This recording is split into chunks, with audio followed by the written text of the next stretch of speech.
Hello, and welcome to our channel. Today we are going to show you a simple method to change the language in the Facebook Lite app on your phone.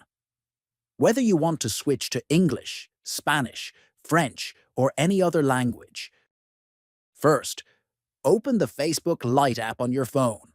Next, look at the top right and tap on the three horizontal lines. Then scroll down until you find the section labeled Settings and Privacy.